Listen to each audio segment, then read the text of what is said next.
Hello guys, this is Surendra Kumar. स्वागत है आपका अभियान आईएएस क्लासेस में। गाइस, आज के वीडियो लेक्चर में हम लोग डिस्कस करने वाले हैं मौर्यन आर्ट और आर्किटेक्चर के बारे में। हमने लास्ट लेक्चर में गाइस कंप्लीट किया था। हमने हड़प्पन स्कल्पचर को ठीक से अच्छे से हमने उसको देखा था, उसको समझने की कोशिश की थी कि क्या क्या खास बातें थी, है ना। हमने उसमें कई सारी टेक्निक्स के बारे में बात करी थी, जिसमें स्पेशली लॉस्ट बैक्स टेक्निक के बारे में हमने डिस्कस कर लिया था। राइट, हमने उसमें सील्स के बारे में बहुत अच्छे से देखा था, पढ़ा था। हमने डांसिंग गर्ल के बारे में अच्छे से जानकारी इकट्ठा की थी। तो आज के वीडियो लेक्चर में हम बात करेंगे मॉडर्न आर्ट और कल्चर के बारे में। स्पेशली मॉडर्न आर्ट और आर्किटेक्चर हम लोग आज देखेंगे। ठीक है। अब मॉडर्न आर्ट और आर्किटेक्चर की जब हम बात करते हैं गाइज, तो एक चीज़ जो हम बार बार आपको डिस्कस करते हैं, आपसे चर्चा करते हैं उस पर। जब हम कहते हैं आर्ट और आर्किटेक्चर, जब हम कहते हैं आर्ट और कल्चर, तो हम डेवलपमेंट की एक स्टोरी आपको बता रहे होते हैं, यानी विकास की एक कहानी हम आपको सुना रहे होते हैं, कह रहे होते हैं। कला और जो संस्कृति है वो विकास की कहानी क्यों कही जाती है, इसे क्यों कहा जाता है कि ये डेवलपमेंट की एक स्टोरी है, एक कहानी है? क्योंकि आप देखेंगे जब अर्ली ह्यूमन बीइंग था, अर्ली ह्यूमन बीइंग जो कि कैसा था, हंटर और गैदर, जो कि खाद्य संग्राहक, और ये लगातार जो जानवर हैं उनके पीछे दौड़ता रहता था, भागता रहता था शिकार के लिए, राइट, उसको कंज्यूम करने के लिए। लेकिन उसके पास में जैसे जैसे वक्त मिला उसके लिए, जैसे जैसे उसको समय मिला, जैसे जैसे उसके जीवन में ईज आया, उसने क्या किया, उसने अपना जो इंटरेस्ट है, अपने इंटरटेनमेंट के लिए, अपने मनोरंजन के लिए उसने क्या किया, अलग अलग तरह की एक्टिविटीज़, क्रिएशंस स्टार्ट करी, है ना। कि जो गुफाएं होती थी, कैब्स होते थे, उनमें कुछ ड्रॉ कर दिया, कुछ पेंट कर दिया, है ना, कुछ उकेर दिया, है ना। वहीं से न्यूलिथिक एरा तक आते आते फिर वो क्या करता है, न्यूलिथिक एरा में आकर के वो घर बनाना स्टार्ट करता है, जो हमने आपको अच्छे से बताया था, हमने डिस्कस किया था।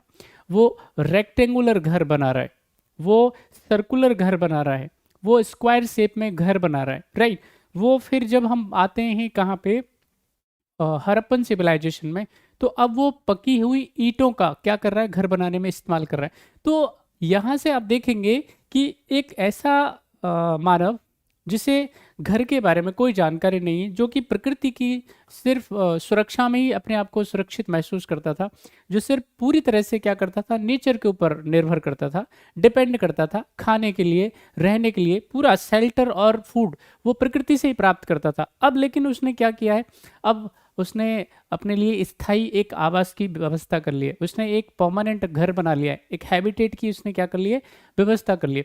तो क्या कर रहा है, ये बता रहा है विकास की कहानी को, यानी जो डेवलपमेंट है बेसिकली, जिसको हम विकास कह रहे हैं, वो लगातार होता रहा। आज की डेट में देखेंगे, अर्ली हम ह्यूमन एज की बात करेंगे, तो आपको ये समझ आ जाएगा कि अर्ली ह्यूमन एज में क्या क्या चीज़ें थी और अभी क्या है। आज जो ह्यूमन बींग है वो चांद तक पहुंच गया है, वो नए नए रॉकेट्स बना रहा है, वो समुद्र के अंदर भी क्या कर रहा है, वो लैब्स बना रहा है ना, वो घर बना रहा है बेसिकली, है ना। अंतरिक्ष में भी उसने क्या कर लिया है, लैब्स बना लीजिए, घर बना लिए, तो वहाँ पे जा कर के वो रह भी सकता है, स्पेशली वो वहाँ पे रिसर्च कर सकता है, बैठ सकता है, इवन वहाँ पे वो खाने पीने की चीज़ें भी उगा रहा है। तो ये कहा, ये पूरा का पूरा ये जो चल रहा है, ये पूरा का पूरा जो क्रोनोलॉजी है वो क्या कर रही है, ये विकास की कहानी को कह रही है, ये विकास की जो गाथा है उसको सुना रही है। तो इसी क्रम में जब हम मौर्यन कला पे आते हैं, मौर्यन आर्ट पे आते हैं, तो यहाँ पे जो आर्ट है, स्ट्रक्चर है, स्कल्पचर है, वो कहाँ पे पहुँच जाती है, पीक पे पहुँच जाती है ना। वो इसको बोलते हैं सर्वोच्च शिखर तक पहुँच जाती है।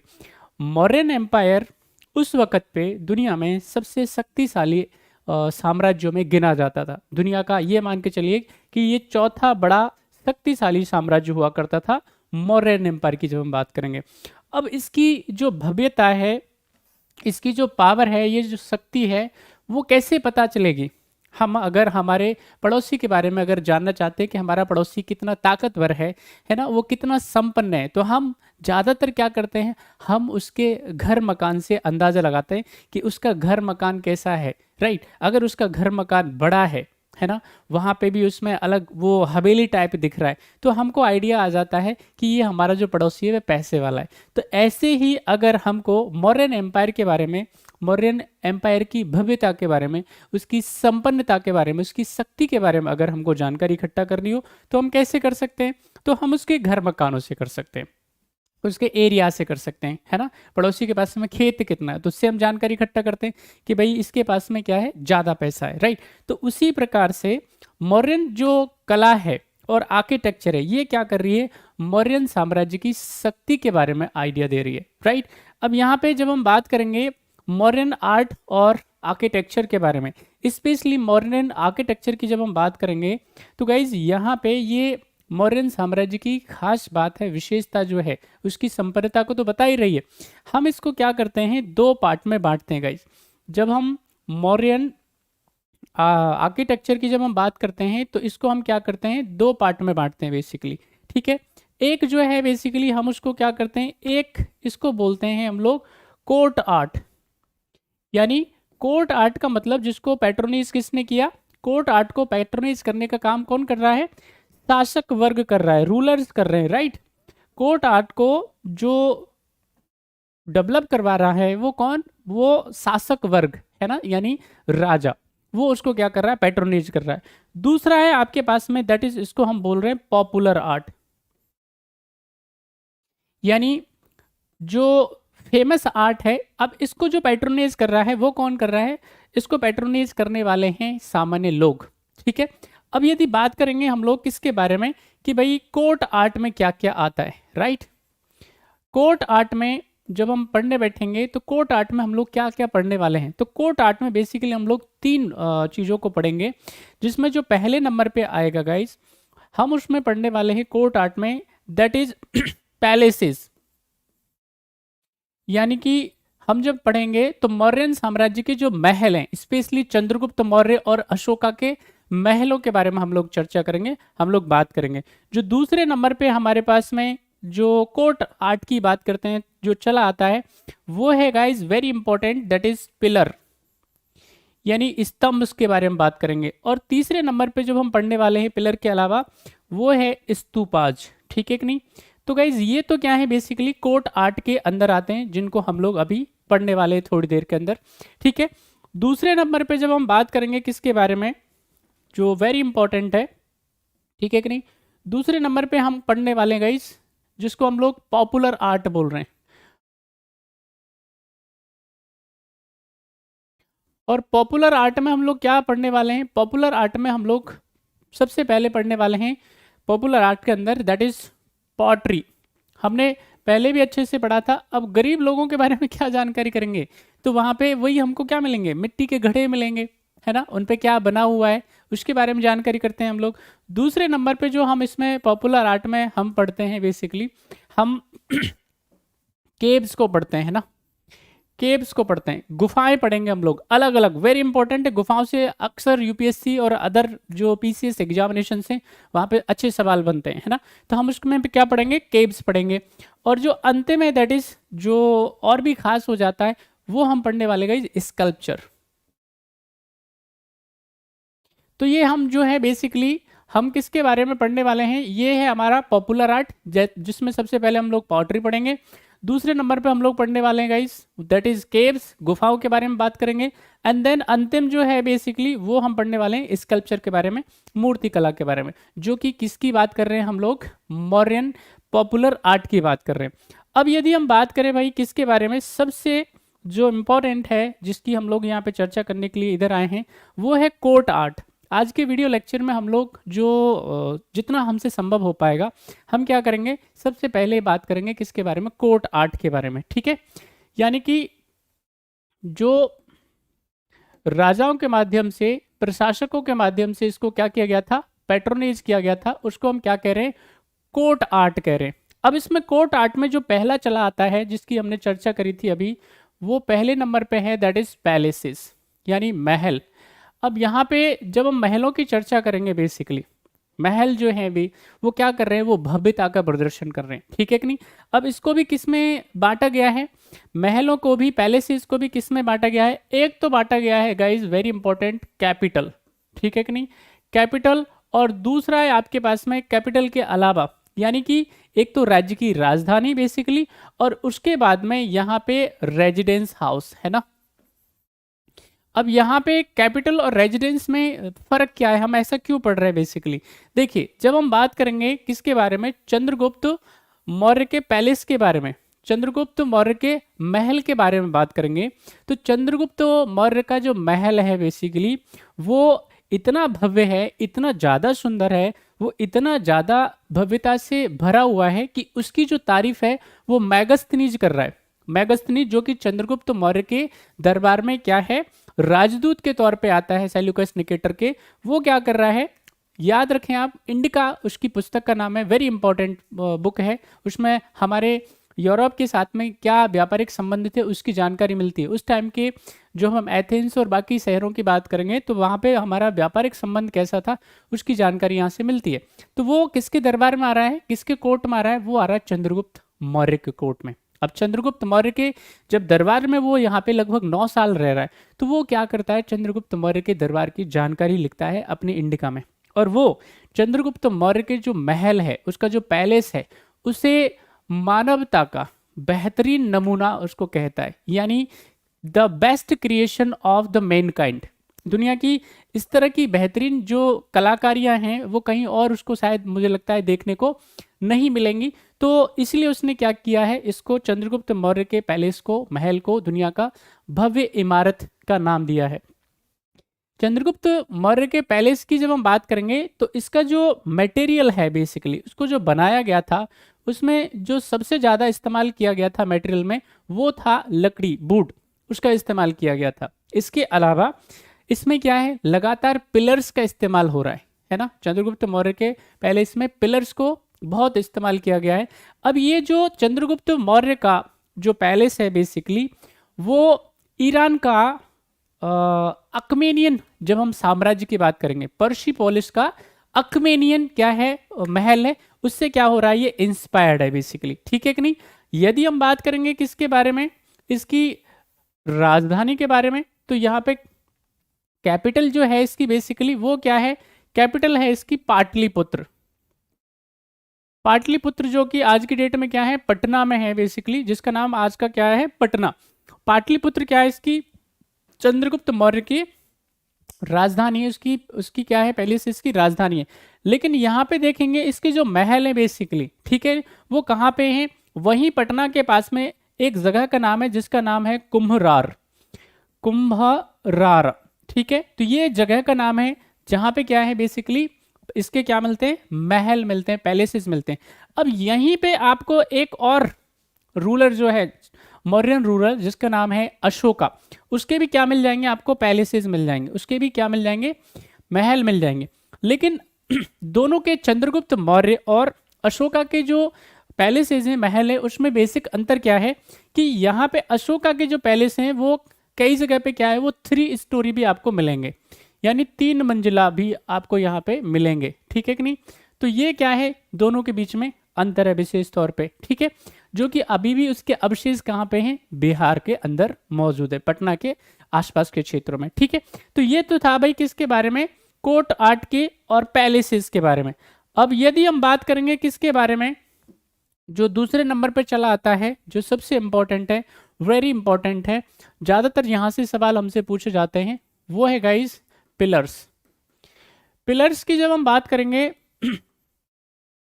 हम जब स्तंभों की बात करेंगे तो स्तंभ बेसिकली क्या खास बात थी स्तंभों की, पिलर्स की बात, खास बात क्या थी, इसकी आवश्यकता क्या हुआ करती थी पिलर्स की, ठीक है कि नहीं, इसको क्यों बनाया जाता था।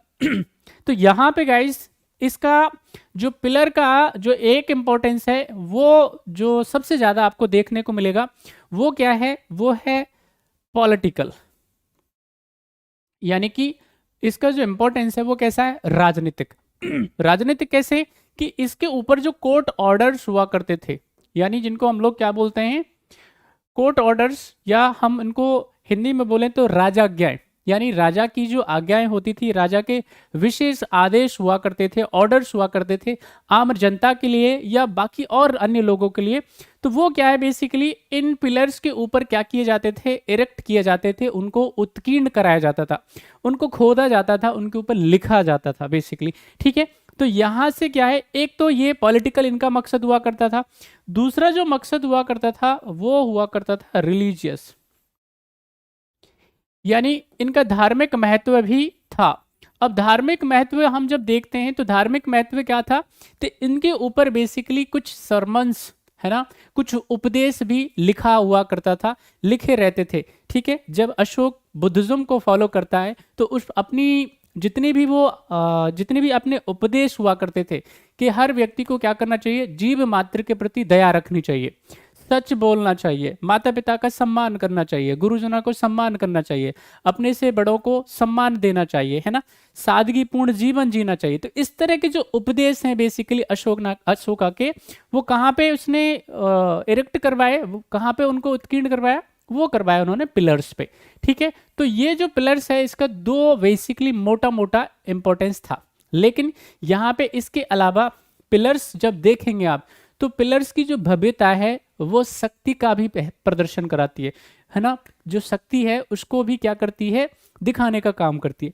अब ये जो जितने भी पिलर्स हैं बेसिकली, ये पिलर्स आपको कहाँ दिखेंगे, ये पिलर्स आपको दिखेंगे ज़्यादातर पब्लिक प्लेसेस पे, जहाँ पे आम जो आवागमन है, आम जनता का जो आवागमन है, जहाँ पे ज़्यादातर जनता आती जाती है। ठीक है, तो वो उसके कांटेक्ट में पिलर्स आए, जितने भी लोग हैं वो पिलर्स पे लिखी हुई राजाज्ञाओं को, कोर्ट ऑर्डर्स को पढ़ें, देखें, साथ ही साथ उपदेशों को पढ़ें, देखें और अपने जीवन में एक सकारात्मक परिवर्तन लेकर आएं। राजा की जो उसकी जो मनोकामना है बेसिकली, राजा का जो मनसा है, राजा क्या चाह रहा है, वो सब पता चल जाए, राजा की मनोकामनाओं से वो क्या कर जाए, वो अवेयर हो जाए। तो यही बेसिकली इनका क्या हुआ करता था, मकसद हुआ करता था। अब यहाँ पे जब हम बात करेंगे किसके बारे में कि भाई जो अशोका के जो पिलर्स है उनकी विशेषता क्या है, खास बात क्या है अशोका के पिलर्स की, तो गाइज यहाँ पे हम अशोका के पिलर की जो खास बात करेंगे, विशेषता करेंगे, तो अशोका के जो पिलर हैं, आपको ये जो पिलर का जो कॉन्सेप्ट है वो अकमेनियन साम्राज्य से है। ईरान के अकमेनियन साम्राज्य के अंदर क्या है, पिलर्स का इस्तेमाल किया जा रहा है। अब अकमेनियन साम्राज्य के पिलर में और अशोका के पिलर में डिफरेंस क्या है, ये आपको जरा पता होना चाहिए। जैसे कि अगर मैं बात करूं, एक तो अशोकन पिलर्स, ठीक है कि नहीं, अशोकन पिलर्स की बात करेंगे हम लोग, ठीक है, और दूसरा हम बात करेंगे किसके बारे में, अकमेनियन पिलर्स के बारे में।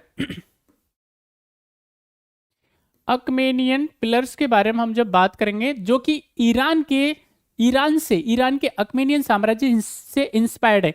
तो अशोका के जो पिलर्स की जो सबसे खास बात निकल करके आएगी, अशोका के जो पिलर है वो क्या है, मोनोलिथिक है। मोनोलिथिक स्टोन से क्या है बेसिकली, यानी एक ही पत्थर से बेसिकली क्या है ये बने हुए हैं। ठीक है, मोनोलिथिक है, यानी इसमें क्या है, अन्य पत्थरों को जोड़ा नहीं गया है, किसी और सामग्री को इसमें ऐड नहीं किया गया है। तो ये क्या है, ये मोनोलिथिक है बेसिकली, है ना। हम इसको एकाश में पत्थर बोलते हैं, हिंदी में बोले तो एकाश में पत्थर। तो उससे मिलकर के क्या है बने हुए हैं, यानी कि बिहार के और आसपास, बिहार झारखंड के आसपास आज की डेट में उसको जीआई टैग मिला हुआ है, चुनार का रेड सैंडस्टोन या चुनार का पत्थर, बलुआ पत्थर भी कई बार बोलते हैं उसको। तो उसके ये क्या है, अशोक के पिलर्स बने होते थे।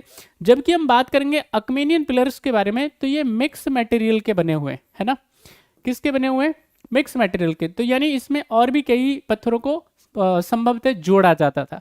दूसरी जो खास बात आएगी यहाँ पे अशोका के और अकमेनियन पिलर्स के बारे में, तो वो चल करके आएगी। अशोका के जो पिलर्स हैं भाई, वो कैसे हैं, एकदम इंडिपेंडेंट हैं, यानी कि ये स्वतंत्र खड़े हुए हैं, है ना, ये किसी इमारत से, किसी बिल्डिंग से अटैच्ड नहीं है, एकदम इंडिपेंडेंटली यह क्या है बेसिकली बाहर, है ना। आप देखेंगे अगर आप जाएं, जैसे कि अगर आपने सारनाथ का अगर आपने पिलर देखा हो, तो वो एकदम क्या है, मैदान में है, खुले मैदान में, है ना, एकदम सीना तान करके खड़ा हुआ है। तो इसी तरह से क्या है, अशोका के जो पिलर है वो स्वतंत्र रूप की रचना है, किसी बिल्डिंग से, किसी इमारत से वो अटैच्ड नहीं है, है ना तो किसी को सपोर्ट दे रहे हैं, ना ही किसी का सपोर्ट ले रहे हैं। लेकिन यहाँ पे जब हम बात करेंगे अकमेनियन पिलर्स के बारे में, तो ये क्या है, ये किसी बिल्डिंग से, किसी इमारत से क्या है, अटैच्ड है। तो ये तो बेसिकली क्या है, दो अंतर है। अब यहाँ से आपको अशोकन पिलर्स के बारे में क्या है, इंफॉर्मेशन मिल गई होगी, जानकारी आपको मिल गई होगी। अब गाइज यहाँ पे जब हम बात करेंगे अशोका के पिलर्स के बारे में और मौर्यन एम्पायर के पिलर्स के बारे में, तो उनकी और क्या क्या विशेषताएं हैं। इसमें एक पिलर जो है हम लोग आपके साथ में हम डिस्कस करते हैं। ये आपको संभवतः मुझे लग रहा है कि दिख रहा होगा, ये सारनाथ का पिलर है भाई। ये क्या है, आप अगर देख पा रहे हो मुझे कमेंट कर दीजिए, क्या आपको ये पिलर दिखाई दे रहा है। तो ये क्या है गाइज, ये सारनाथ के पिलर का क्या है, स्ट्रक्चर है, ठीक है।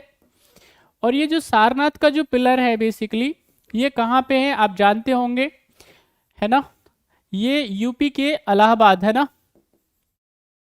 और यूपी के इलाहाबाद में गाइज यहाँ पे ये है। तो ये क्यों विशेष बन जाता है, खास क्यों बन जाता है, क्योंकि ये पहली जगह थी सारनाथ जहाँ पे महात्मा बुद्ध, भगवान बुद्ध ने क्या किया था, अपना पहला उपदेश दिया।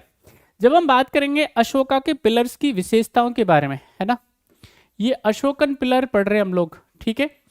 और अब इसकी जो यूनिक फीचर हम अगर पढ़ने बैठे गाइस, तो हमने अभी थोड़ी देर पहले ही बताया था आपको कि अशोका के जो पिलर्स हैं बेसिकली, अशोका के जो क्या हैं स्तंभ हैं, वो क्या हैं, वो एकास्म पत्थर से, चुनार का जो सैंडस्टोन है ना, बलुआ पत्थर हम इसको बोल रहे हैं, उससे मिलकर के बने हुए हैं। तो यहाँ पे आपको ये स्ट्रक्चर दिख रही होगी, ये जो स्ट्रक्चर दिख रही होगी पिलर की, हम इसको क्या बोल रहे हैं गाइज, इसको बोल रहे हैं हम लोग साफ्ट।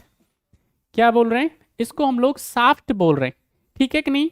अब ये जो साफ्ट है बेसिकली, इस साफ्ट की जो लेंथ है वो कितनी है, अप्रोक्स, ये किसी एग्जाम में भी कई बार पूछा गया है, अप्रोक्स कितनी, 40 फीट। ये जो साफ्ट है हमने आपको दिखाया है यहाँ से लेकर के यहाँ तक, ये क्या है बेसिकली, इसकी साफ्ट है, इसको क्या बोल रहे हैं आप, साफ्ट। इसकी जो लेंथ है बेसिकली वो कितनी, 40 फीट के आसपास। अब इससे जो ऊपर है बेसिकली यहाँ पे आपको एक स्ट्रक्चर दिख रही होगी, यहाँ पे या तो ये उल्टे कमल की संरचना मिलेगी आपको, है ना, यानी कि आप देखेंगे इधर ये जो है यहाँ पे या तो ये लोटस टाइप शेप आपको दिखेगी। अगर ये लोटस टाइप शेप नहीं दिख रही होगी तो आपको बाकी जगह पे ये कई और पिलर्स जो मिलेंगे वहां पे बेल शेप, ये क्या है आपको संरचना दिखेगी। अब इसके ऊपर आपको एक चीज और दिखेगी, ये है दैट इज प्लेटफॉर्म, ठीक है कि नहीं। ये क्या है आपको प्लेटफॉर्म दिख रहा होगा यहाँ पे, अगर आप देख पा रहे होंगे। तो ये जो प्लेटफॉर्म है बेसिकली, अब उस प्लेटफॉर्म के ऊपर या तो किसी जानवर की कोई पिक्चर दिखेगी, कोई एनिमल की कोई पिक्चर दिखेगी, या अन्य कोई आपको यहाँ पे कुछ ना कुछ मिल जाएगा दिखा हुआ, ठीक है। तो ये उल्टे कमल की जो संरचना है उसके ऊपर प्लेटफॉर्म है। ये जो प्लेटफॉर्म है वो कैसा है, रेक्टेंगुलर है, यानी कि ये आयताकार है। अब इस आयताकार जब हम बात करेंगे किसके बारे में, इस प्लेटफॉर्म के बारे में, तो इस आयताकार प्लेटफॉर्म में आपको ना 4 जानवर दिखेंगे, ठीक है। इसमें 4 एनिमल आपको क्या है नजर आएंगे। अब उनकी डायरेक्शन कैसी है ये जरा आप एक बार जान लीजिए। अब उसकी जो डायरेक्शन है गाइज, यहाँ पे हम अगर इसको क्या कर दें, ये हमारा नॉर्थ हो गया, ठीक है कि नहीं, ये हमारा साउथ हो गया, ये हमारा ईस्ट हो गया, और ये हमारा वेस्ट हो गया। अच्छे से देख लीजिएगा, मैं आपको इस प्लेटफॉर्म के बारे में, इस प्लेटफॉर्म में जो जानवर हैं उनके बारे में आपको बता रहा हूँ, ठीक है। यहाँ पे जब हम नॉर्थ की बात करेंगे तो नॉर्थ में आपको गाइज जो मिलेगा वो है लॉयन, ठीक है कि नहीं, ये आपको शेर मिलेगा, ठीक है। अब ये जो शेर है महात्मा बुद्ध से कैसे संबंधित है, कैसे रिलेटेड है। शेर जो है बेसिकली ये प्रतीक है महात्मा बुद्ध के इनलाइटनमेंट का। महात्मा बुद्ध को क्या मिलता है, ज्ञान प्राप्त होता है, तो उसकी ये क्या करता है, उसका सिंबल है लॉयन। आप देखेंगे साउथ में तो आपको क्या मिलेगा, एलिफेंट मिलेगा, यानी आपको क्या मिलेगा, हाथी मिलेगा, ठीक है। अब हाथी जो बेसिकली क्या है, ये बताता है ड्रीम को, क्वीन माया के ड्रीम को बताता है, यानी कि जो रानी माया है उसके सपने के बारे में जानकारी देता है। और ये जो जानकारी देता है तो यहाँ पे क्या है, अ elephant entering in her bomb, यानी उसके जो क्वीन माया है उनके गर्भ में क्या है, हाथी प्रवेश कर रहा है। तो ऐसे सपने को क्या ये बता रहा है बेसिकली, ठीक है कि नहीं। यानी ये रिलेटेड है भगवान बुद्ध के जन्म से संबंधित, ठीक है। अब यदि हम बात करेंगे भाई किसके बारे में, ईस्ट के बारे में, तो ईस्ट में जब हम बात करते हैं तो यहाँ पे क्या है, एक आपको बुल दिखेगा, वृषभ दिखेगा, ठीक है कि नहीं। आपको क्या मिलेगा, बुल दिखाई देगा। अब ये जो बुल है बेसिकली वृषभ राशि को दिखा रहा है ना, जो उनके जन्म के संबंध, उनके जन्म के समय पे जो राशि है बेसिकली भगवान बुद्ध की राशि के बारे में ये जानकारी दे रहा है। अब यदि हम बात करेंगे किसके बारे में, वेस्ट की तरफ, ठीक है कि नहीं, तो वेस्ट में आपको यहाँ पे एक एनिमल दिखेगा जो कि क्या है, हॉर्स है, घोड़ा है। ये घोड़ा जो है बेसिकली ये भगवान बुद्ध के महाभिनिष्क्रमण से संबंधित है, यानी उनके गृह त्याग के बारे में ये जानकारी देता है।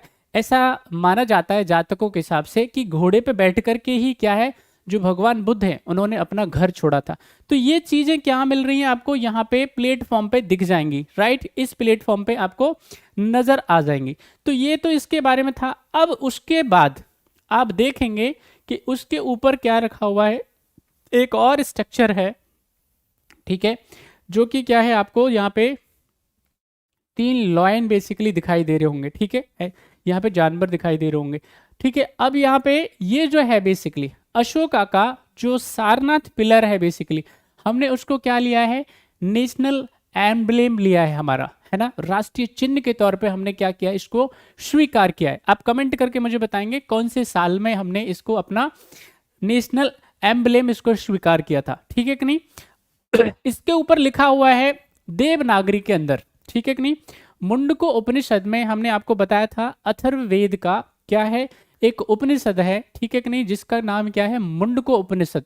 और मुंडको उपनिषद में से हमने क्या किया है, मुंडको उपनिषद में हमारी स्क्रिप्ट है, लिपि है, जिसका नाम क्या है, देवनागरी स्क्रिप्ट। और उस देवनागरी में लिखा है सत्यमेव जयते, यानी ट्रुथ अलोंग ट्रम्प, यानी जो सत्य है वो अकेला ही विजेता होता है, उसकी विजय होती है। ये हमने कहां से लिया है, पिलर से लिया हुआ, ठीक है। तो गाइस ये किसके बारे में था, कोट आर्ट के पिलर स्ट्रक्चर के बारे में। आई होप यहां तक ये आपको समझ में आ गया होगा।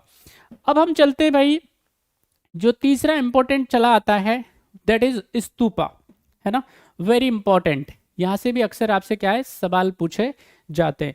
अब ये जो स्तूपा है आपको एक स्ट्रक्चर इसकी दिख रही होगी, है ना, स्तूपा के बारे में देखिए, वैदिक टाइम से भी स्तूपों के बारे में कुछ कुछ जानकारी तो मिलती है, लेकिन स्तूपों को पॉपुलर करने का जो काम किया वो किया अशोका ने। अशोक ने क्या किया, इनको पॉपुलराइज करने का काम किया, किसको, स्तूपास को। अब ये स्तूपा जो है बेसिकली है क्या, ठीक है कि नहीं, आपको याद होना चाहिए स्तूपा क्या होते हैं। इनको स्तूपा को बोला जाता है ब्यूरियल माउंट्स, यानी जब कोई क्या कर जाता है, कोई बौद्ध मॉन्क जो है वो एक्सपायर कर जाता है बेसिकली, तो क्या किया जाता है, जब उसको उसका ब्यूरियल किया जाता है, उसको दफनाया जाता है, उसके ऊपर एक क्या कर दी जाती है, एक खास स्ट्रक्चर बना दी जाती है, एक विशेष संरचना का निर्माण कर दिया जाता है, जिसको लोग क्या करते हैं, बहुत श्रद्धा भाव से देखते हैं, उसकी प्रदक्षिणा करते हैं, उसकी पूजा करते हैं। उसको ही क्या कहा जाता है, उसको कहा जाता है स्तूप, ठीक है कि नहीं। अब यहाँ पे जो स्तूप है बेसिकली हम जब बुद्धिज्म के हिसाब से बात करेंगे तो भगवान बुद्ध के संबंध में, है ना, कई जगह पे आपको 8 मिलेगा, कई जगह पे 9 मिलेगा। तो यहाँ पे क्या है, 9 बेसिकली क्या है, स्तूपों के बारे में चर्चा आपको मिलेगी, है ना। अब ये कहाँ कहाँ पे, कौन कौन सी जगह पे, कमेंट करके आप मुझे बता देंगे 9 की 9 स्तूप। इसमें 9 जब हम बात करेंगे तो 8 तो क्या है, उनके जो रिलेसेस है, यानी उनके भगवान बुद्ध के जो अवशेष हैं उनके संबंध में।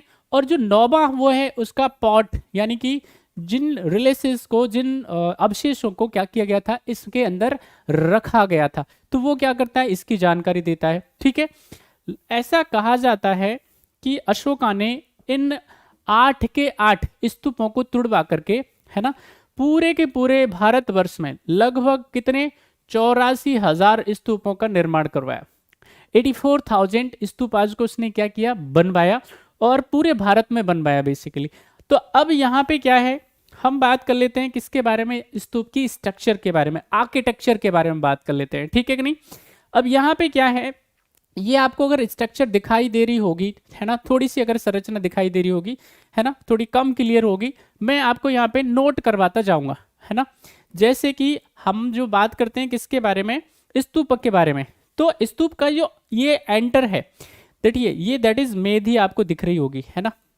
ये जो स्ट्रक्चर है ये अंदर का स्ट्रक्चर है, दैट इज कोर स्ट्रक्चर, है ना। ये कैसा स्ट्रक्चर है, कोर स्ट्रक्चर है। तो यहाँ पे ये जो कोर स्ट्रक्चर है गाइज, ये बना होगा कच्ची मिट्टी की ईंटों से, है ना। कच्ची मिट्टी की जो ईंटें या कच्ची ईंटें बोल सकते हैं ना, यानी रायपन ब्रिक्स नहीं है, बर्न्ट ब्रिक्स नहीं है, ठीक है कि नहीं। तो पहले क्या है, ये अंदर का जो कोर है वो किससे बनेगा, वो बनेगा, वेरी इंपॉर्टेंट याद रखेंगे, कच्ची मिट्टी की ईंटों से बनेगा। उसके बाद में उसके ऊपर एक जो लेयर होगी वो किसकी होगी, पकी हुई ईंट की, ठीक है कि नहीं। पकी हुई जो मिट्टी है उसकी ईंटों का क्या होगा, इसके ऊपर एक और स्ट्रक्चर होगा। इसके बाद में तो थर्ड स्ट्रक्चर होगा, वो होगा प्लास्टर का, मजबूत थिक प्लास्टर उसके ऊपर किया जाएगा, इसके ऊपर, ठीक है कि नहीं। इसके बाद में गाइज आप देखेंगे यहाँ पे जब ये इस तरह से स्ट्रक्चर बन जाएगा तो इसके ऊपर आप देखेंगे यहाँ पे एक आपको क्या मिल रहा होगा, ठीक है कि नहीं। ये स्ट्रक्चर दिख रहा होगा, हम इसको क्या बोल रहे हैं, हम इसको बोल रहे हैं हर्मिका, ठीक है कि नहीं। क्या बोल रहे हैं, इसको हम लोग हर्मिका नाम दे रहे हैं, है ना। इसके ऊपर क्या है, एक इस तरह का एक आपको स्ट्रक्चर दिख रहा होगा, एक लेंटिल टाइप दिख रहा होगा, एक तार के जैसा कुछ दिख रहा होगा, हम इसको यष्टि कह रहे हैं, है ना। इसको नाम क्या दे रहे हैं, यष्टि दे रहे हैं। उसके जस्ट ऊपर जो है बेसिकली इस तरह की संरचना जो दिख रही है आपको, उसको हम छत्र बोल रहे हैं, ठीक है कि नहीं। तो छत्र जो है बेसिकली आपको दिखेगा यहाँ पे। इसके अलावा जो दो चीजें याद रखेंगे, एक तो मेधी और उसके बाद में यहाँ पे आपको ये मिल रहा होगा तोरण, तोरण द्वार बोल रहे हैं आप इसको, है ना, एंट्री गेट बोल रहे हैं, ठीक है। अब ये जो तोरण है ये वेस्ट तोरण हो गया और ये ईस्ट तोरण हो गया, ठीक है कि नहीं।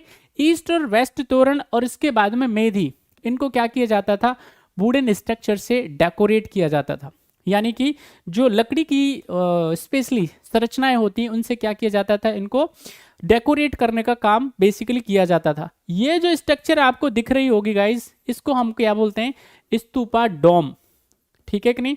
इसको स्तूपा डोम कहा जा रहा है। तो ये किसके बारे में, पूरा का पूरा स्तूप के बारे में है, जो कि कोर्ट स्ट्रक्चर हुआ करता था। लेकिन जब हम बात करेंगे किसके बारे में, पोस्ट मॉडर्न आर्किटेक्चर के बारे में, तो यहाँ पे क्या है, ईंट के स्थान पे पोस्ट मॉडर्न जब पीरियड आएगा तो इसमें स्तूप और ज़्यादा भव्य हो जाएंगे और ज़्यादा सुंदर हो जाएंगे, उनकी आर्किटेक्चर और अच्छी हो जाएगी। यानी कि यहाँ पे क्या है, अभी जो कच्ची ईंट और पक्की ईंट का इस्तेमाल हो रहा है, अब वहाँ पे पत्थर का इस्तेमाल होना स्टार्ट हो जाएगा। तो गाइज ये पूरा का पूरा किसके बारे में था आज, पूरा का पूरा court art, that is Mauryan court art.